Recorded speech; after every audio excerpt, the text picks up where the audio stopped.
that your mom will support the rules of the CFPB and maybe work towards a cap of 36%? So this is something that she actively worked on when she was a senator from New York. Her question was about predatory lending. Because unfortunately, I think on a per capita basis, New York City is the most predatory lending and payday and paycheck lending of any place in our country. So this is an issue that for kind of proximity purposes, my mom was deeply aware of when she was a senator from New York, and one that she actively worked on, including trying to pass legislation that wasn't successful in the Bush era, but ultimately got embedded in the Consumer Protection Bureau. So absolutely, not only kind of enhancing the regulatory oversight of the Bureau, but fully funding it, which is currently one of the challenges, because the Republican Congress has not fully funded it even to be able to do the work that is in its mandate to do. So it's both strengthening its mandate, but fully funding it. And this is an area where President Obama deserves credit for continually trying. I mean, he has continually tried to get Congress to fully fund the Protection Bureau. So we need to finish that job. Yeah, thank you. Yes, ma'am, in the orange. Gun violence steals 33,000 American lives each year and devastates communities. What will Hillary do to help? Thank you for your question. Her question was about gun violence, and she accurately pointed out that gun violence steals 33,000 lives each year. Last week alone, it stole more than, it stole 6 lives of children under the age of 6. Gun violence now kills more people in our country than car accidents do. And that's partly because our car safety has gotten better, but it's also partly because our gun violence epidemic has just gotten worse and worse. As I mentioned briefly, this is really one of those areas I didn't know I could care more intensely about until I became a parent. And I think every day about the Sandy Hook families whose children every day still don't come home from school. And so it really matters to me that my mom is the only person running for president who has an unequivocal record on gun control. And my mom has been very clear about what she thinks we need to do. One, we need to have a completely unified universal background check system. And we need to close what is now tragically known as the Charleston loophole.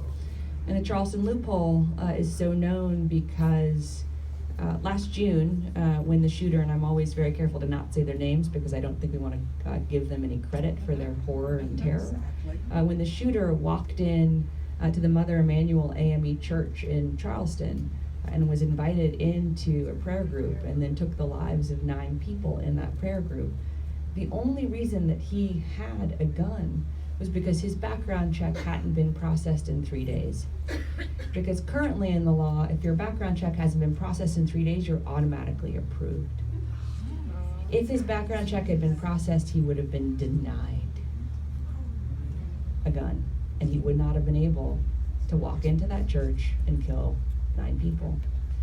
And so we have to have a unified background check so that someone who is on a watch list in South Carolina also then couldn't drive across the border to North Carolina and buy a gun. But we also need to remove the so-called Charleston loophole.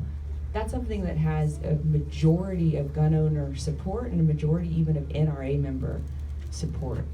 What also has a majority of gun owner and NRA member support are child safety locks. And this is something that President Obama has been highly focused on and has slowly been gaining more and more support for. This is also something that law enforcement is hugely in favor of, because if child safety locks only recognize their owner so that a child can't pick up a gun and then accidentally fire it and maim or kill themselves, it also means that a criminal can't use a gun that's been stolen in a crime. And a majority of guns that are used in robberies, for example, are stolen weapons. So this is again an area where there's pretty broad-based universal support. And then a big difference between my mom and Senator Sanders is she believes we have to strip away the unique immunity that the gun industry currently enjoys.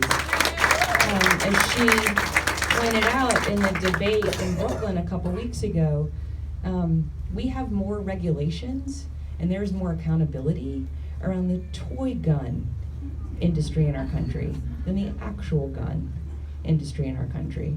And I think what the Sandy Hook families are currently doing in suing Remington and every other kind of part of the chain that enabled the Sandy Hook shooter to gain his arsenal to be able to fire more than 155 rounds in less than 5 minutes in an elementary school is really extraordinary, because although a judge in Connecticut recently granted them standing, because of legislation that Congress passed in 2005 that my mom voted against and Senator Sanders voted for, the gun industry currently has immunity from this type of legislation.